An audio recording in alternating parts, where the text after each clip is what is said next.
We're here, we're chatting with Miss Marcia Ballinger. She is a return guest. She is the author of the 20-minute networking meeting, Learn to Network and Get a Job. And she actually has 3 books. She has that, she has Winning the Executive Interview, and she has Make the Jump, Reinvent Your Career in the Nonprofit Sector. And Miss Marcia has a lot to say about corporate search, about human resources, and that applies to so many of us, right? If we're a career employee, if we're an entrepreneur, networking is important, right? Social skills, interviewing, Zoom meetings, LinkedIn, it's become even more post-pandemic important for us. So Marcia's here to help us beef up these social skills and relationship building and so much more. So Miss Marcia, glad to see you again. Glad to have you back. Fantastic. Nice to be here, Robert. Wonderful. And what did I leave out of that bio? What are you currently just so jazzed up, focused, passionate about? You know what? My practice in executive search has been over the last several years recruiting CEOs of nonprofits. And many of those organizations are more important than ever. So talking with folks, and you mentioned networking, and there is a link between networking and interviewing, and having the relational skills and the broad array of individuals in my robust set of contacts that can help me, that can offer advice to me, that can practice things with me at various junctures throughout my career. So today we're talking about interviewing, but at the end of the day, it's a form of networking, albeit a very specific one.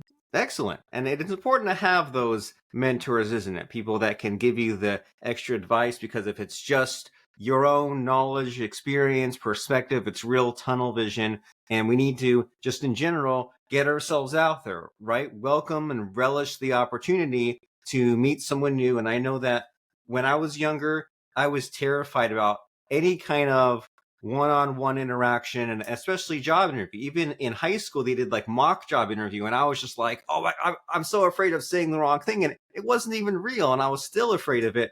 And then I know that when I started being an adult, getting jobs, I noticed that with the job interviews, I was good at the group, but not so good at the one-on-one. And especially when we drifted off into other topics and small talk, I would get even more nervous. Like, oh my gosh, what's their agenda? What technique is this? And I don't know, at some point I figured out, maybe just through the repetition of podcasting, to be more relaxed and cool and interested in the other person and just embrace the randomness and chaos, right? If Marcia wants to talk about her hobbies or her emotions, that's great, right? Make it about the other person and just have a natural conversation. But for some of us, especially me, it doesn't come natural. So, I mean, with me piling all that on you, what advice do you have to say, or what would your response be?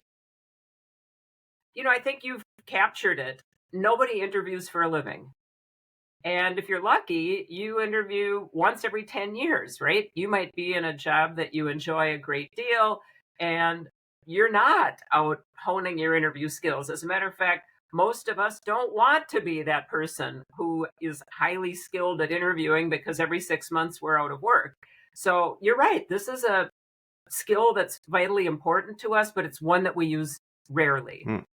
And so if someone is in that maybe one every 10-year period of interviewing, or maybe they say, you know, I want to interview just because I want to climb the ladder, right? It's not that maybe that I'm out of a job, but I want to see what else is out there.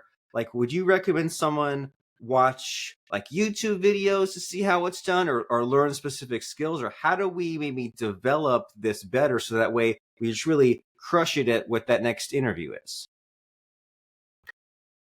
Yeah, let me tease out that comment. I do think it's important, and interviews are not networking. So I do think it's important to have a robust network where I'm comfortable checking in with people, I'm comfortable calling people with insightful questions, I'm comfortable building new relationships.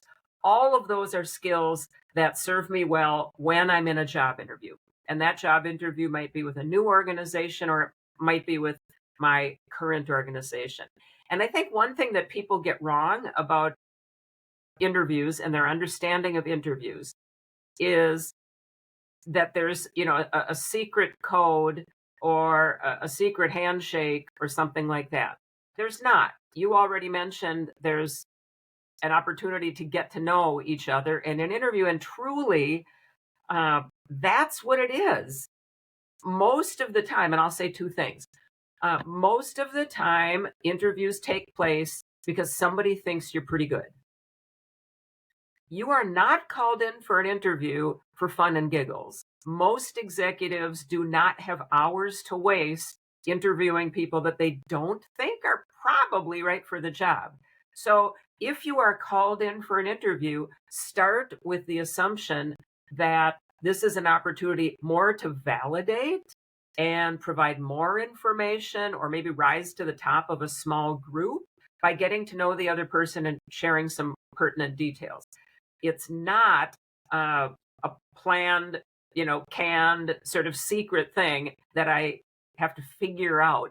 No, it's organic, it's one on one, it's relational, and you are invited into that because there's already an assumption that you're pretty good. Before you get into an interview, someone's looked at your resume.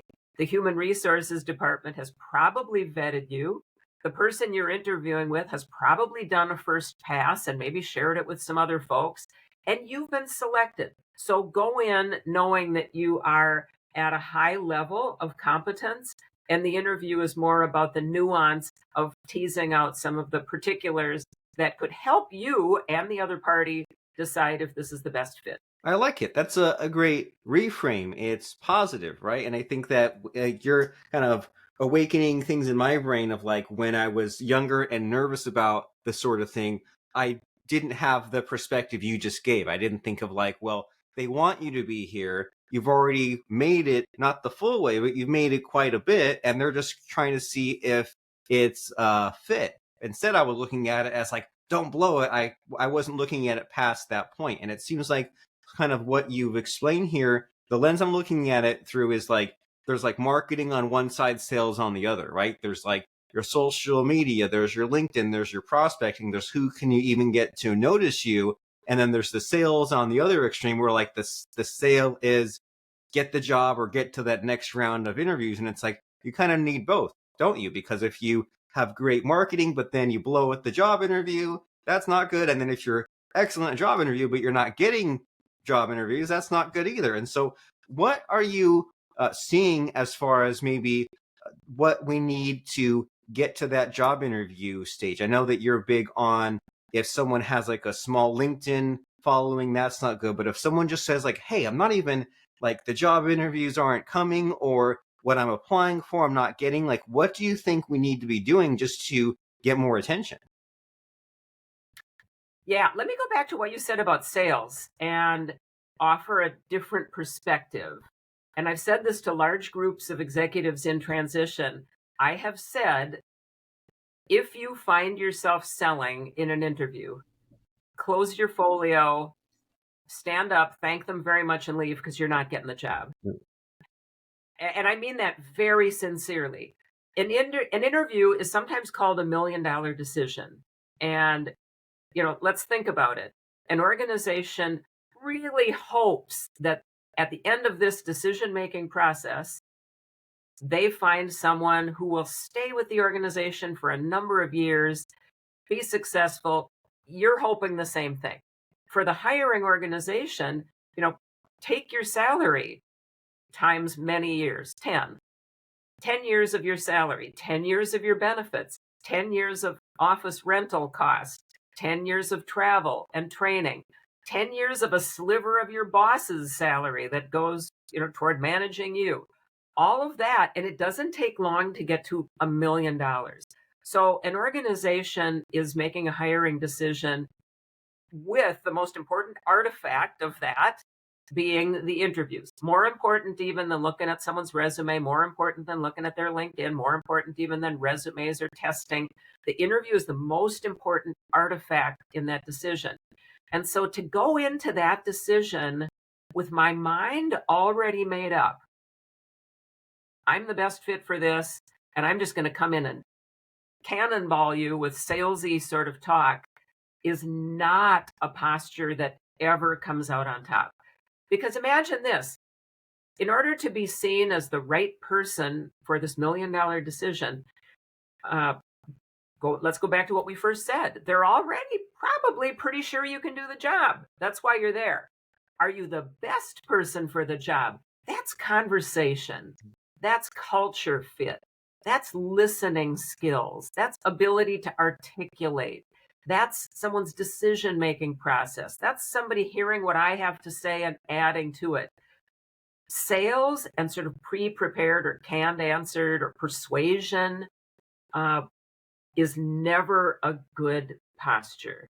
So a dear friend once said that the best way to think about an interview is to imagine that you are a $500 an hour consultant and you're coming in and helping this organization think about this $1 million problem they've got, work not getting done, let's just say, and help them decide how might we sort of fix that. Maybe I'm the right person, maybe not me, but someone else, maybe me for something else, and whatever it is, and have that sort of consultative posture. So it's really not sales, it's really not marketing, it's consultative. Ooh, I like that. Well, that's another great reframe, right? That you're working together to solve the problem. And whenever I have like these Zoom calls where like I land a client, for example, the best ones are when it's just like I go into it and it's already most of the work is done, right? We're just like having a conversation, see if it's a great fit, and it just seems a lot lower stress and high productivity for everyone involved. And so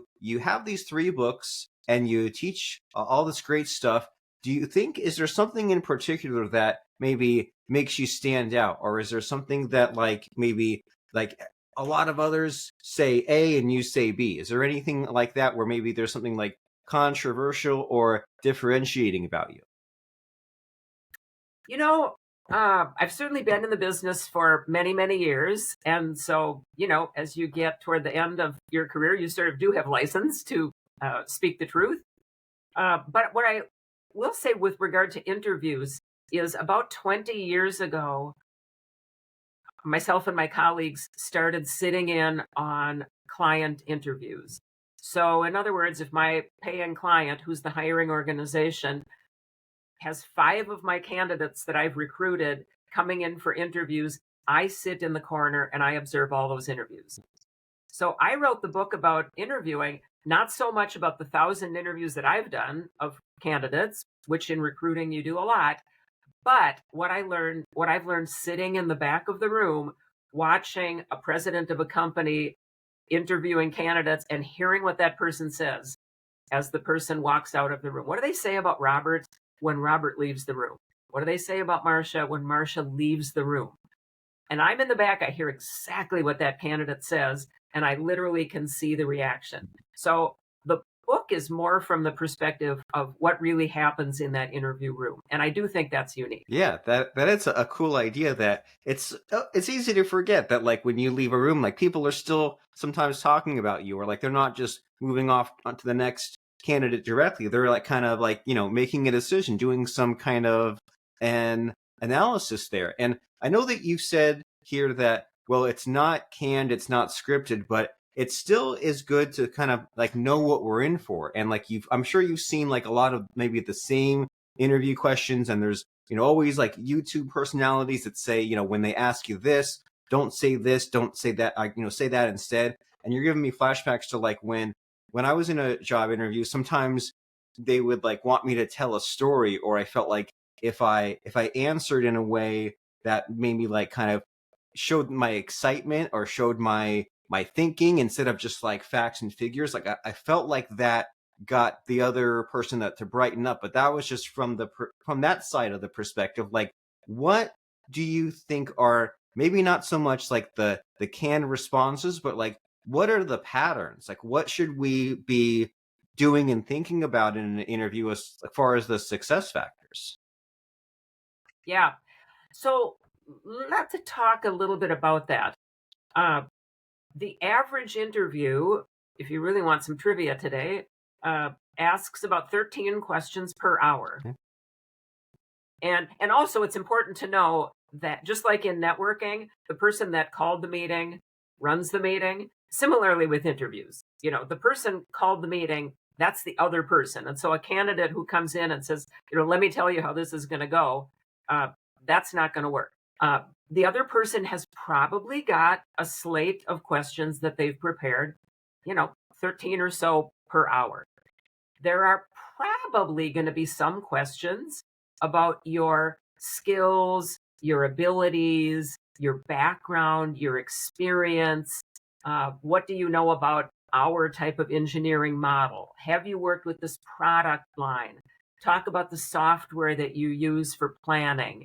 Those kinds of skills and abilities questions. There's always going to be those kind of questions. Now, remember, they've got your resume most likely, and maybe they've looked at your LinkedIn. So they have a sense of that, but there's always going to be an interest in more richness, more information, some validating of those skills. So always be prepared for some questions, and usually a number of them, that ask about skills, abilities, background. And some of those might be facts on here's how much I achieved in sales each year, and the other might be stories of here's how we went about solving that conflict. Um, but some questions about skills, abilities, background, and experiences. The second grouping of questions are going to be about your style. What's your communication style? What's your supervisory style? What's your style of selling? How do you solve disagreements with people on your team? They're going to be stylistic questions. And again, there's usually going to be several of those as well. My best advice is not to mix those up. In other words, if somebody says, tell me your top strengths for this job in the audit department, your best answer is to talk about your 15 years of audit experience and the recent certification you got in advanced audit principles and the work that you've done and your early years in public accounting. Those are the better answers to skills questions. A less effective answer to a question about your strengths is to say, well, I'm a lifelong learner. Save the style question answers for the style questions. They will ask those, and you can answer it then. Often questions about experience come first, and questions about style come second. So know that you'll get both, and save the answers about your supervisory style for when they ask about your supervisory style, not when they ask about your experience in the industry, let's just say. Ooh. So those are two categories of questions. You're always going to get some about skills, experiences, background. You're always going to get some about style. There's also a third category of question, and that's, risk mitigation. Someone looks at your background and sees that you've been out of work for a year. And we can talk separately about answering that question, but they may ask, what have you been working on in the last year? They may say, gee, this job is in a northern suburb and I see you live in south of the city. They're wondering if you really were going to like that 50-minute commute every day or 3 days a week. So there may be some questions that are natural and normal. No one's trying to get in your stuff, but they may be risk mitigation. And the best advice for that is to be prepared for those, so that when you get a question about, gee, there were 3 jobs in a row that you stayed 6 months, give me a little bit of history there. That's not an accusation. That's not negative. My business partner, Lars, calls those types of questions the home inspection report. If you love a home, you think it's beautiful, you look at the brochure, you go visit it, there's a creek in the backyard, and you may say, does it ever flood?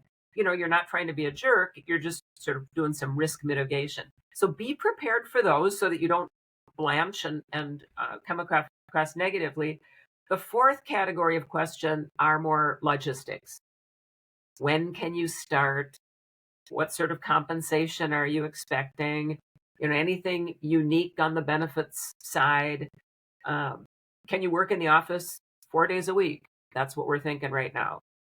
So there may be some of those logistics questions as well, but there's always those 4 categories that will come up in an interview. And I do think it's great to understand the why of each one of those categories and to be prepared to answer them for what they are. Oh yeah, that's extremely helpful to know just what phase are we in, right? Are we talking about the skills or about the style or about the risk or about the logistics and one leading to the other? And it's just, and I mean, even as soon as you notice like the structure of a web page, landing page, and you scroll and you're like, okay, here's the phase that we're in, right? When you watch any kind of movie in the theater, like, okay, now we're in the third act. It's just helps you to make more sense of like what led us here, where are we, and then where are we going in the interview. It just, at least the way I'm thinking of it, it helps to ease the nerves. And I also like that reframe you said of like when they're asking you these questions.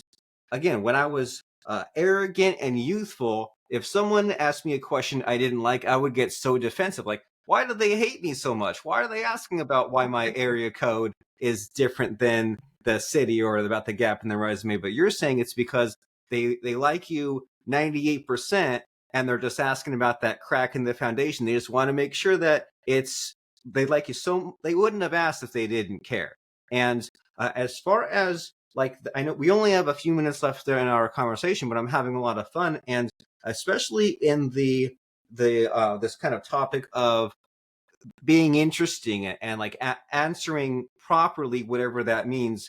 With interviews, I would always get so concerned about being nondescript, right? Like I have let go of the idea of having a perfect conversation, but when someone asks these questions like, well, do you have any questions for us, or when can you start? I think in that mock interview in high school, they said like, if they ask for any questions for you, don't say none, like come up with a question. And that's just stumped me in life in a lot of contexts, right? Like if someone says, do you have questions for us? I feel like I need to have a question. And do you have any like technique for that? And if someone says, what's your question for us? How do you come up with something? Because sometimes I'm blanking. Sometimes I am on the spot.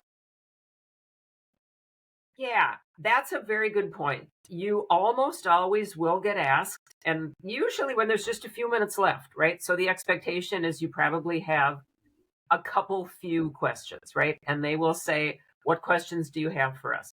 And often they'll say, we just have a few minutes left. Mhm. What questions do you have for us? And so a question or two would suffice. Not having any questions, you're right, dishonors the conversation. So I ask people to think about, what do you truly want to know? And it's not about being cute. It's not about being fancy. If I'm talking to a person who would be my prospective boss, I would say, what do you like to work for? How often do you convene the team? Talk about how the group works together. How do they share information? How often do we come together physically or virtually? What's on your mind? How could I make your job better in the next year? So I would ask my boss things I sincerely want to know from my boss. If I'm meeting with someone in human resources, I may ask about the culture and what do people love about working here? And when people leave, what might be the reasons that they aren't fitting in this organization? And so, it's not about finding some magic question. It's sort of getting really real with myself and saying, oh my gosh, what if they offer me this job? What are my unasked questions about the organization, the role, and the expectations? Yeah, that's great. That's helpful. And as you said, like you do have to think, but I'm still my problem solving brain's like kind of sorting out some categories. And so you're saying that maybe if there's like a how often question or a how can I help you or something that would actually be useful for you looking forward in the future when you do get that job, and just to kind of like dial up your curiosity meter slightly, which is like something it took me a lot of years to figure that out, even with like podcasting, right? Just be genuinely curious about stuff. And sometimes you have some weird thought in your head and you kind of put, you like lodge it right there, embed it, and then get back to it later when it's like the appropriate time for the open ended at the end. And so this is all very helpful, right? In a job interview, in a nerves, a public speaking, podcasting, networking, interviewing, like this is all very helpful. But I want to make sure that we focus on what's important to you. So here I am flipping it around and doing that job interview question to you of asking you about the missing hidden questions. So in this podcast conversation we're having, Miss Marcia, What's the missing question? What should I be asking you? I just don't know what to ask you. Ooh, that's a Feel good free to one. steal it for a job You interview. know, and a lot of this I write about in the book. I write about what you should ask your boss or your boss's boss or your peers or the HR. And I write about how to think about and frame up common questions. But I think at the end of the day, when it comes to interviews, the the best advice that I can give, and the book is called Winning the Executive Interview. It's not called Getting the Job, Hmm. because getting the job is not necessarily always the best outcome. If I have an open mind, if I'm listening, I've had people who don't get this job but get a better job in the same organization or get referred 2 months later to something else somewhere else. I've had people that didn't get the job who brought their two organizations together in a partnership after the fact or were hired in as a consultant. I've personally gone into interviews and I've walked out and I thought, I'm going to immediately send them a note withdrawing because I kept my eyes and ears open and dodged a bullet. That is not the place for me. So, winning the executive interview is about having an authentic conversation, uh, listening, learning, never abdicating my half of the equation of deciding whether this job is a great fit. I own half of that. They own half of that. One thing that if people hear me speak about interviewing, I say the word that is never to be uttered in an interview, never, never, never, is the word perfect.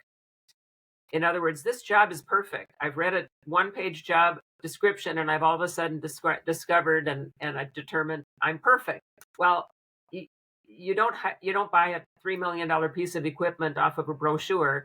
You look at it, you kick the tires, you call people, you test it.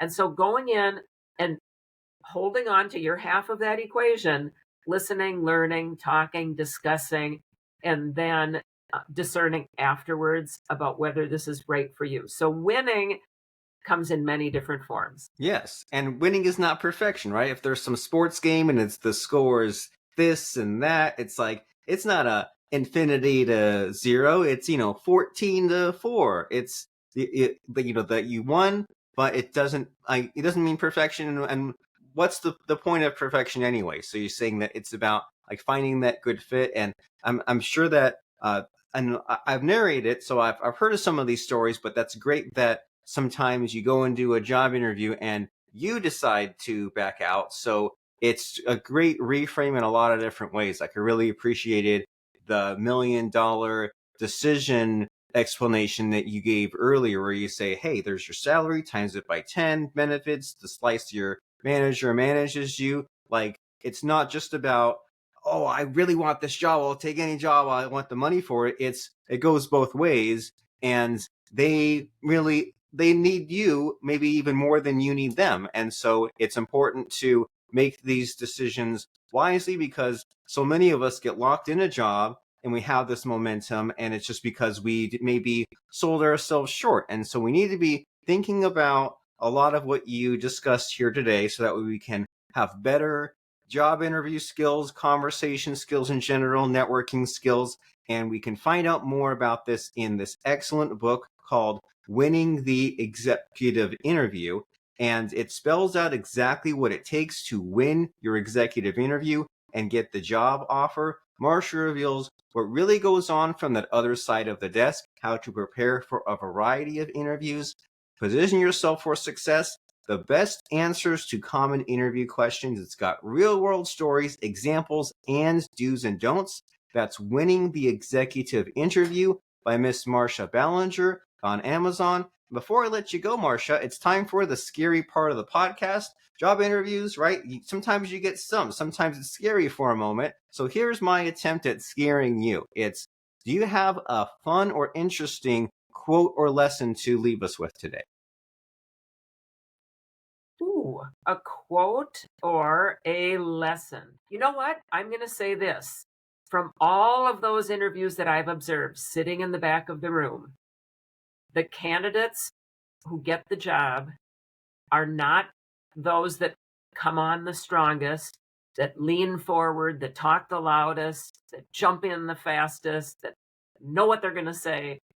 It's the thoughtful candidate says, let me think about that question. Oh, that's interesting. Who's willing to say, I haven't exactly worked with that process. I've worked with this process. What do you think about that?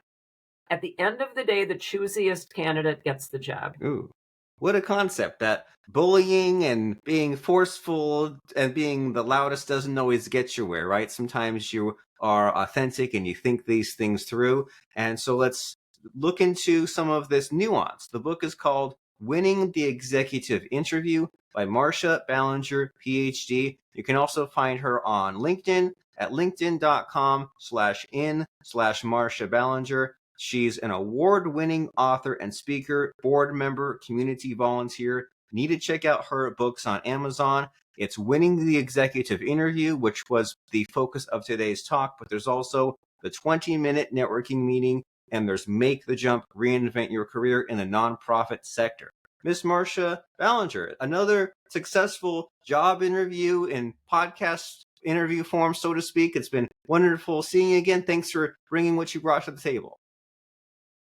Thank you. Great to see you, Robert.